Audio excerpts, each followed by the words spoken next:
Hey, what's up with y'all, man? We got another video. Hey, we got the trenches, man. Got the O-line, man. Let's see what the O-line got, man. Best of the NFL time. Right to the D-line. We got to do the O-line now. How many times do we hear in the playoffs, certainly in teams that just missed the playoffs, if we only could protect our quarterback, if we only had the run game to go along with the quarterback. I ain't gonna lie, this low-key one of the best, most hard positions to play on offense. That's why a day like today is so crucial. Daniel Jeremiah, let's talk about those tackles. Yeah, it's a good group, Rich, and it's funny. A lot of folks, when they're watching those games in the fall, go, we need offensive linemen. Then you get to the spring, and these shiny objects like wide receivers. Oh, I think I'd rather have that. Right. All right, let's see what we got, man. So we got Monroe, Blake. This is my team. We got Spencer, Francis, and Caden. So he'll probably run the slow. I ain't gonna lie, the guards are usually the fastest. So I don't know if this is this. I think these might be tackles. All these are tackles. This might be a guard though. But yeah, these are all tackles. I mean, I don't think the whistle card matters though. Now you can build up front in this draft, and you can do it with guys who have the versatility potentially to play outside or inside. Look at the top two guys, Maui Noah and Fanu there.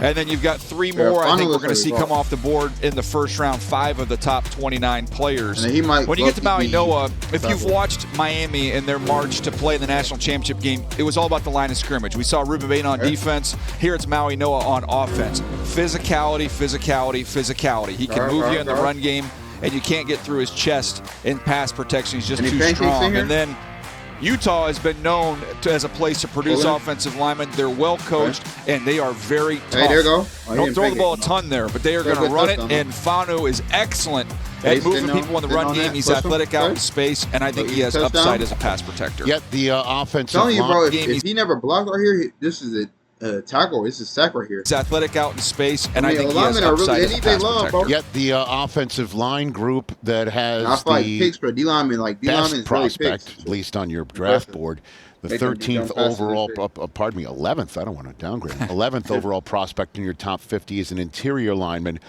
Olinemen from Penn State. Yeah, I'm on Phonics. Tell me about this kid. Yeah, Venga, I think he's the best one, and you mentioned where he is. So this is the guards in it. Oh, these might be tackles too. This is center. They must be center. Well, this is a tackle. This is center. Tackle. I don't know if this is a guard. List, but he's someone I think is plug and play. I think he'd be a Pro Bowler right out the gate. He's got strong, powerful hands, has to be a guard, and he is a finisher. But a couple other interior offensive linemen I think we see come off the board in day 2 there. It's a good, solid group. This is the one first rounder, though, and they use him in a lot of different areas. They use him. They'll actually put him out at some tight end. They'll let him move around, and once he gets his hands on you, you can ask Oregon how that ends. It is not a fun ride, and there's the finisher. Right. And no matter what happens here in the Final Four in April, please know the most glorious dunker in this building this year is the guy on the screen. Jennings, dunker of Iowa. We're getting ready for big men to run. All right, O-line. And flow. Important. I feel like the centers and the guards are the most athletic. Part of the run is. He's Austin Barber from Florida, is the first one out. And if you're looking at offensive tackles, which Barber is for the Gators. 50. The only real position I feel like that has to be fast is probably the guards. I mean, tackles sometimes because they have to pull. The centers tend to not pull, so it's really just the guard. 7 offensive linemen invited to the combine and all split into 2 groups, and that's the final day today. But with linemen, they actually be running faster than you look. A little bit better. I just cannot get over the size of this man. All right. Much better. How many times have you seen .14 sliced off of a 40? Right? Yeah, he's pretty fast. He's like a fullback weight. 5:03 from DeSantis. Yeah, really good time for him. He doesn't have the ideal length, a little bit short arms, but you can watch the Miami game, and Bain would come in there and get some work against him. That was an epic battle with those guys. Yeah, he got a good start, too. Nicely done for Bowery. A little fist pump. Why not? There. But these general managers I spoke with really believe you can get instant impact starters in the first round of this draft. Okay, that's the fastest. I'd say a couple probably in the top 10. Plenty of good options to bolster the offense. Oh no, the fastest is a 4.91. And drifting as a center in that third, fourth round range. Memphis, Travis Burke. Oh, a lot of these like I'm skinny though. Who had the 40 lead for a hot second. Lowers his time to 4.94. 2 excellent times. That's not bad. Yeah. Trying to cut it to the 5.07. Oh, he fast. He looks good when he's running. Does. Hold on now. Cuts into it by a half a that was thousandth. Fernando Carmona. Alabama had a good day yesterday.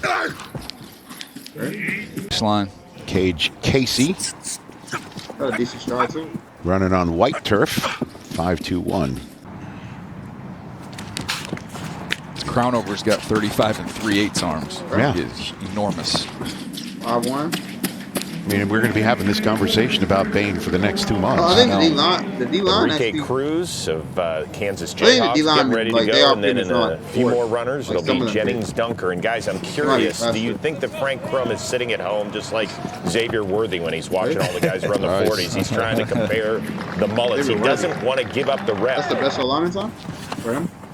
I think that might be person did take a seat, just in case you're wondering.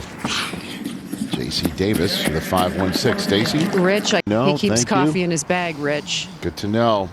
Garrett D. Giorgio of UCLA is running here. Plays tackle and guard. I think he's better inside. Wake up. Your cousin's running. There he goes. Jennings Dunker. 5.19. His head down for most of that run. Well, he has to, otherwise it's aerodynamically improper. Cameras, right? Yes, exactly. Here we go. There, by the way, Spencer Fano. Let's go. That's the guard. He's against. Good start. You do got a good start. Nice finish, too. Yeah, he was rolling. 240. That was his goal. He was joking. He's extremely funny, you guys. He's going to be a great addition to a locker room. Freeling improves on his time. I didn't think he was running that fast. Watch the video and show you it's not just the size and the speed that he brings to the table. This guy's got some real upside. Talk about balance and pass protection. When he is on balance, he wins 100% of the time. In the run game, he can generate some movement. Here you see his ability to latch, plays with good leverage, and create some movement. And then the combo blocks. This is what I love. Watch him get to the hip here, and then watch him redirect and get up to this linebacker. That's good. Yeah. That's outstanding athleticism and movement. Again, the angles and space, excellent there. The athleticism shows up on the field. Here he is again, getting out to that third level, able to pick off a defender. You think about the athleticism. A lot of these O-linemen be making y'all favorite receivers and running backs score. The size remind me a little bit of what the numbers spit out here with Anthony Costanzo going back to 2011. And he actually acknowledged, DJ, that it has come in handy. He's been in some compromising situations on the field, but falls back on that flexibility now. Yeah, it's a great trait to have. Same thing as listening to your mother. Ben, he's smart. And he looks kind of fast. Maryland, 5.09. Now running a combine. Good 10 nice split. Yeah. And a nice time. 4.91. That's tied for the best. Yeah. The official 40s are in. And Fano and Ihonachor with the. So the one that just went got 4.91. Worst out of the top 10 is 5.08, man. The 4.91 is a great time. You know, a lot of them don't really have to be that fast. That's the fast combine. That's your guard. And you got 5 more. Or you just blocking sub 540s as well. Well, you got a up-close and personal look at some of the big boys on future NFL Sundays. What'd you think? Yeah, fantastic. And you're talking about athleticism on display as well as versatility because Spencer Fano, we're talking about being one of the top draft choices, and we're talking about him playing tackle. There's also discussion, can he move inside to guard? And you know what else he's doing after he just got done with the regular field drill work? He's moved over to snap the football. I thought you were going to say he was returning punts. Well, he might be able to do that too with that foot movement. Look how light he is on everything that he's doing. They're about 300-pound men, not leaving much of a footprint in the snow. But when they get there and arrive for collision time, someone else is going to get moved. Yeah, a 4.91.40, which tied for the best mark out of this first group. We had 7 guys clocking 4. Collision time, someone else is going to get moved. Yeah, 4.91.40, which tied for the best mark out of this first group. We had 7 guys clocking sub of 5 flat. So guys are moving that. That's crazy. That's just crazy. But I feel like linemen have the best with this. I feel like because they have to work on the footwork. Pretty good. I've been told by a running backs coach years ago that he told his running backs to go out on the field and get around guys like him, Fano, and Vera Tucker, and let the ground shake underneath you so you get used to it when the game starts. But look at how that matches up well. And Vera Tucker's a perennial guy to be an all-pro when he is healthy.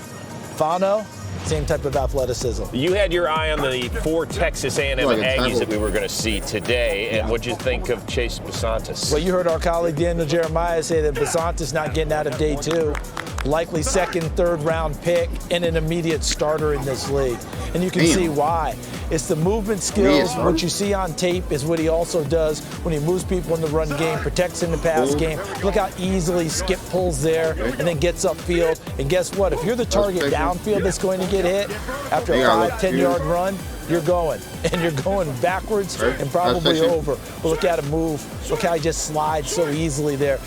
Think about a basketball player doing the wave drill and trying to defend. That's what you're doing there when you're doing against pass rushers. When you're just talking strictly about the numbers, the comparison is Cooper Beebe, a guy who had never played center before he got to Dallas. Slide him on over. And you move over, and you want all these guys to take these snaps and see if they can do that. Because if you establish a great pivot and the front of your offensive line, you're extremely happy. And speaking of guys who are going to move, Jennings Dunker was a tackle in college. Might be able to survive out there in the NFL, but I think he got a chance to be an excellent pro as a guard inside. That's where he fits so well. Look at him. The effort, without question. Nice change of direction there twice. When he turned upfield and then when he had the direction from the coach. Look at him on the pull. What do you say, guys? We want to get out of the way on that one, little business decision. If he pulls and no one else is getting hit, I'd say yes, without a doubt. We spent a lot of time talking about his hair, but I want everybody to understand we're having fun with that, but the evaluation of him as a player, strong. He's one of those guys that, hey, get him going, move him inside the guard, he's going to make your team better. And when you're talking about but the hair is this might be the best it's hair actually a shame the guy's got to play with it's hard to get past it's hard to get past the hair. And he has hair. It's actually a shame the guy's got to play with it's hard to get past the hair, and he has hair like the Undertaker in his prime. Oh, man. Taker. Well, Brandon Scherf had a pretty good career and was an Iowa Hawkeye. And Brandon Scherf was, what, a top 6 pick in the NFL? I don't think Jennings Dunker is going to go that high. But if you're an Iowa Hawkeye offensive lineman, you're well-schooled with a great chance to be an excellent player. And this is the opposite of that, because this is a guy that we found late in the process, and Maxi Honachor. Yeah, he's got to be the most fascinating guy because he did not play this sport until he was a late teenager. Right, he got out of high school, junior college, the whole deal. He's one of those guys that, young man, you should be playing football. Remember, his family came to the United States when he's from Nigeria. And was he 13 years old? Nigeria to Compton. Compton to junior college. Off he goes to Arizona State. And he has taken such great advantage of this run up to the draft. Stacey Dales had a great report about what he was doing with the team interviews, all the things he's doing, meeting with the media, soaking it all up, and starting to understand that this process is working quite well for him because of everything he's done on the field. And now we're seeing even more. Daniel Jeremiah did say it might work his way into the first round, and that is not hyperbole. Yeah, clocked in at a 4.91, which is pretty good. Yeah, that's impressive. The O-line, right. All right, it's the second group right here. Good play strength. Yeah, he got a good start. Really well.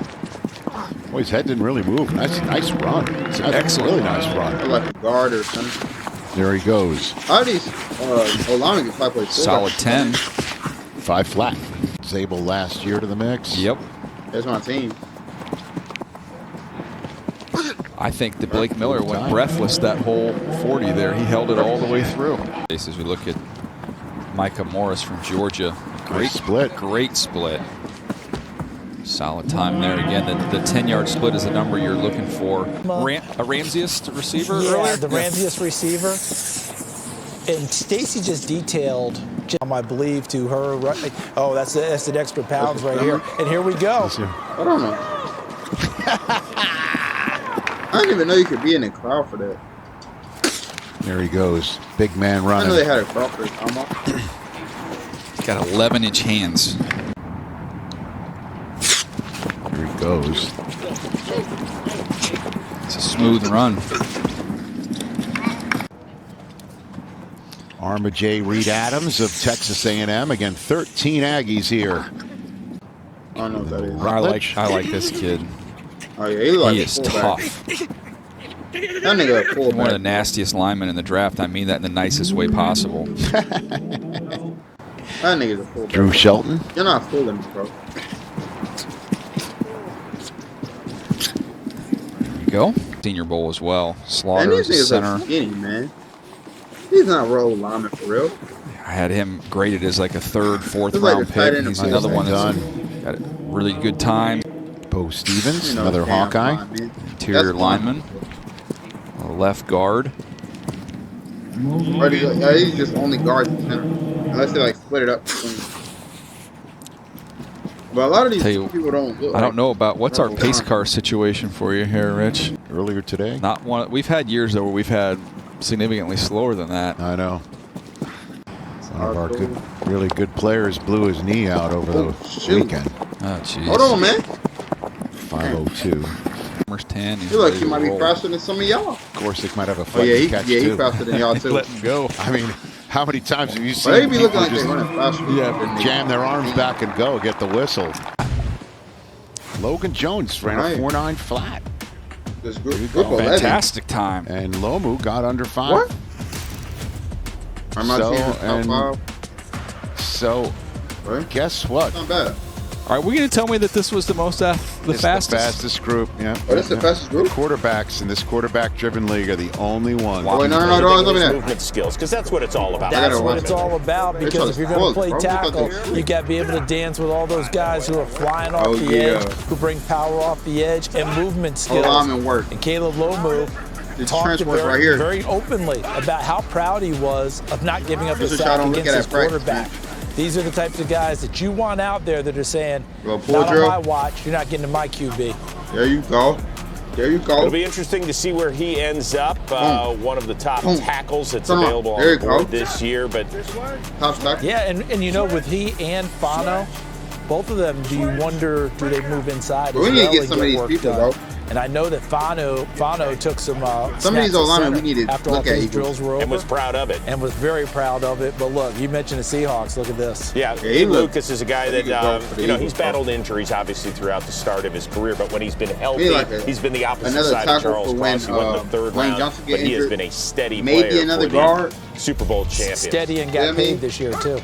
This is the best line for the side of Charles Cross. He went the third round, but he has been a steady player. You saw it with the, according to Daniel Jeremiah, on his top 50. He didn't run the 40, fine. You saw it with the movement skills. He's mean, and he can do just about anything he wants. He's a guy that you just do not want to get in his way when he does any type of a hole like that and greets you in the hole. It's a bad reception for you on the other side. All right, yep, protect your guy, get out and move that way. Bottom line, though, is he is going to move people. At the line of scrimmage, what did Russ Grimm say? Being a great offensive lineman is the ability to move a person who does not want to be moved from position A to position B, totally against their will. Venga does exactly that. Well, Kevin Zeitler is a former first-round pick, and what a heck of a career he has had. He's played with multiple teams, but man, oh man, the measurements equal. Go ahead. You get that sort of play. That's a great career. You give Kevin Zeitler's career, take it right now. Yeah, absolutely. and his bank account too. Definitely his bank account and his longevity and durability. He was pretty much a starter day one when he got to school. More than 50 starts. What do you see out of him?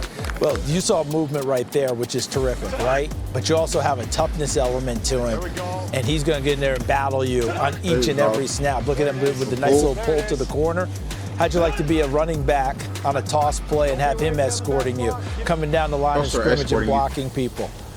I know one thing. Clemson went through their share of struggles last year, didn't have the season that they wanted, but it wasn't because of this young man. And he's going to probably be a first-round pick to play offensive line in the NFL. Look how easily he moved and how he stays square with all that. See him push off and go.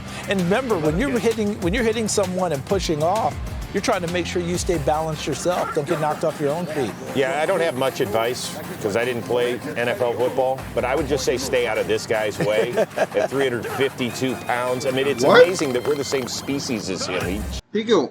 You can play like just is enormous. Just doesn't seem right, does it? And he's an Iowa kid, right? You know, we always talk about Iowa offensive linemen who come out of the school there and how great they're going to be. Iowa kid who got away, went to Alabama, was a freshman All-American, and talked about transferring back to Iowa. In fact, he did for a very short time. Never played a game there, and then went back to Alabama to finish out his career.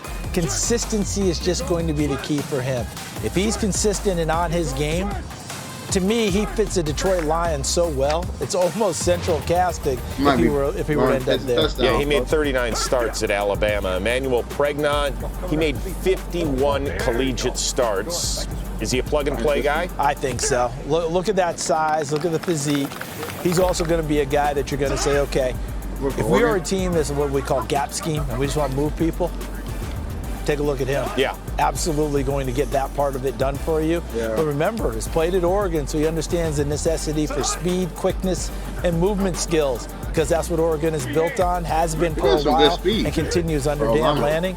But you look at that frame, that physique, that much play time, the number of snaps, which means he soaks up a lot of things, different for different fronts, different ways defenses throw things at him, twists, stunts, all those things. He's had a lot of time on task against all of it. We talked a lot about Caleb Lomu. Okay. And look at all that getting in the air. Man, I mean, my goodness. What do you look for when we're talking about, because they're not going up to catch a pass here, so what are you looking for as an evaluator? Listen, when you go 9'5" and you are 300-plus pounds, I mean, you're talking about some explosiveness, right? You talk about coming out of there, firing out of a stance, and being able to knock someone back or off of their mark. Man, they're talking some bullshit. 32-inch vertical. That is awfully impressive for a guy that big. Yeah, 317 pounds. Pregnant. We just saw how easily he moved in the field drills. If you're a D-lineman or O-lineman, you don't need another good broad jump for Pregnant. I mean, look at this, 35 on the vertical from Pregnant. I mean, the only time you'll probably need that for a D-line is if you're batting the ball down. We are getting some very explosive, strong people that are showing up here. Caleb Tiernan. I mean, maybe don't sleep on Northwestern lineman. Peter Skoronski coming out of there is developing into a very good guard for the Tennessee Titans. And look at this. He went ahead and said, Pregnant, I see you're 35. I'm going to add a half-inch to it. Well, so they added a half-inch. So we say farewell to this group. All right. And farewell to perhaps one of the greatest mullets we've ever seen here. Is this mullet memory lane? Is that what we got going on right here? We got a little hairband going. All the Holmes is in the mix? That's not a mullet, bro. Okay. Joe Tippmann. Nice. All right, bro, nigga. I'm not. Yeah, I ain't gonna lie. Yeah, y'all watch. We ain't finna watch it. Just your point. I guess he's the best. All right, shout out to Olinemen, man. Shout out to Trenches. Y'all boys keep working, man. Whether it's NFL, sports, whatever you want to do, man. Y'all got it, man. I love y'all. Y'all stay safe, man. Make good decisions, man. Peace out. More videos.